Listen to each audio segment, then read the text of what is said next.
सभी साथियों को नमस्कार। चुनावी अपडेट के साथ साथ बहुजन समाज में तमाम वो छोटी बड़ी घटनाएं जो घटित होती हैं वो आप सभी के लिए हम लेकर आते हैं, ताकि जो समाज के ऊपर घटनाएं घट रही हैं उससे आप परिचित हो सकें। आप सभी को बता दें कि दलित समाज पर जो अत्याचार आए दिन होते हैं, चाहे वो किसी भी रूप में हो, चाहे वर्बली उनका हैरेसमेंट किया जा रहा हो या फिर फिजिकली उनको हैरेसमेंट किया जा रहा हो, मेंटली हैरेसमेंट किया जा रहा हो, ये वो घटनाएं हैं जो हर दिन हर पल घटती है। और जब उनके ऊपर ये घटनाएं घटती है, एट्रोसिटी होती है, तो उनको न्याय की बजाय उन्हीं पर अत्याचार किया जाता है। इसी तरीके की एक घटना मध्य प्रदेश के अंदर घटित हुई और इंसानियत को शर्मसार करने वाली वो घटना घटित हुई। एक ही परिवार के तीन सदस्यों की निर्मम हत्या कर दी गई और परिवार और पीड़ित पक्ष जो था वो न्याय के लिए गुहार लगाता रहा। आप सभी को बता दें कि 2019 की ये घटना है, जब वहाँ की एक युवती ने 15 साल की एक लड़की ने चंद लोगों के खिलाफ, जो ठाकुर जो लोग थे वहाँ के, उनके खिलाफ उन्होंने एफआईआर और शिकायत दर्ज करवाई थी। जब उन्होंने बताया और आरोप लगाए थे कि जब वो नहाने के लिए गई तो उनसे बदसलूकी की गई, उनके साथ छेड़खानी की गई। उनमें कुछ नाम भी उन्होंने उजागर किए थे, विक्रम, विजय, आज़ाद, कोमल ठाकुर, लालू ठाकुर, इस तरीके के नाम उन्होंने उजागर किए थे। कोमल जो ठाकुर है वो वहाँ के सरपंच थे, उनके खिलाफ, और जो उनके लड़के थे विक्रम और विजय ठाकुर, उनके खिलाफ उन्होंने शिकायत दी थी और उन्होंने बताया था कि किस कदर उनसे बदसलूकी की गई, छेड़खानी की गई।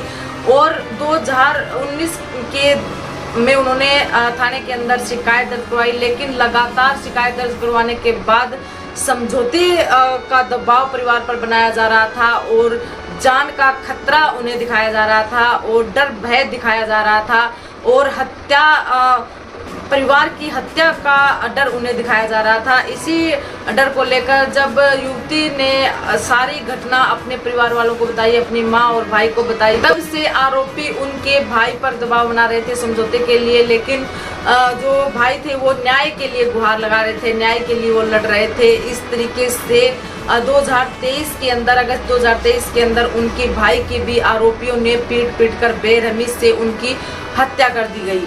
और उसके बाद उनकी माताजी अपने लड़के को बचाने के लिए तब गई तो उनकी माताजी के साथ भी मारपीट की गई और निवस्त्र कर उन्हें गांव के अंदर घुमाया गया। ये जो घटनाएं हैं वो इंसानियत को शर्मसार करने वाली घटनाएं हैं। एक जो दलित पीड़ित पक्ष है, उसके जो लड़की थी 15 साल की, जो युवती थी, उसके साथ जो अन्याय हुआ, उसके लिए जो वो न्याय की गुहार लगा रही थी, उसी को दबाने के लिए और शिकायत वापस लेने के लिए उसके भाई की हत्या कर दी गई और मां को निवस्त्र घुमाया गया। इसी के साथ उनके चाचा जी की भी मार कर हत्या कर दी गई और आरोपियों के खिलाफ 8 आरोपियों के खिलाफ हत्या और SC/ST एक्ट के अंदर केस दर्ज किया गया और आरोपियों की गिरफ्तारी की गई। लेकिन उसके बाद भी परिवार पर दबाव लगातार बनाया जा रहा था और उनके चाचा जी की भी हत्या कर दी गई। 25 मई को जब वो अपने चाचा जी की डेड बॉडी लेकर वापस आ रही थी एम्बुलेंस के, तो अचानक से वो भी गाड़ी से गिर गई और उनकी मृत्यु हो गई। ये एक रहस्यमय मृत्यु है। पहले भाई की मृत्यु होना, लड़की से छेड़खानी करना और उसके बाद चाचा जी की हत्या कर देना और माताजी को निवस्त्र घुमाना और उसके बाद में लड़की का इस तरीके से ये कदम उठाना, ये अपने आप में एक रहस्यमय बात है।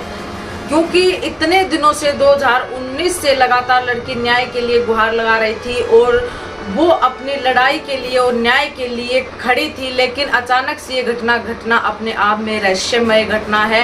इसके पीछे की क्या सच्चाई है, क्या लड़की की भी हत्या कर दी गई या फिर युवती ने खुद सुसाइड अटेम्प्ट किया, ये अपने आप में एक रहस्यमय है। जो लड़की 2019 से लड़ाई लड़ रही थी, भाई की हत्या कर दी गई, माँ के साथ इतना दुर्व्यवहार किया गया और चाचा जी की भी हत्या कर दी गई, उसके बाद तक वो लड़की डटी रही, लेकिन अचानक से इस तरीके से उनकी मौत होना, ये एक रहस्यमय है। आप सभी की इसके पीछे क्या राय है और क्या आप सभी सोचते हैं, ये आप हमें कमेंट सेक्शन बॉक्स में जरूर बताएं। इसी के साथ राहुल गांधी जी ने ट्वीट करते हुए अपना ट्वीट लिखा और उन्होंने बताया कि नरेंद्र मोदी ने कानून को खत्म कर दिया गया है। मध्य प्रदेश में बीजेपी नेताओं ने इस दलित परिवार के साथ जो किया है उसके बारे में सोचकर ही मेरा दिल दर्द और गुस्से से भर जाता है।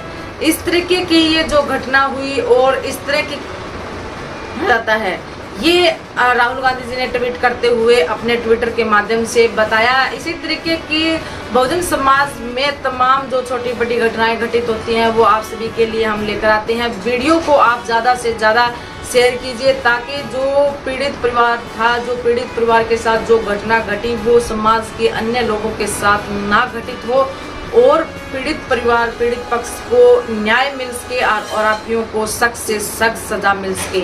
इसी के साथ आप सभी का धन्यवाद।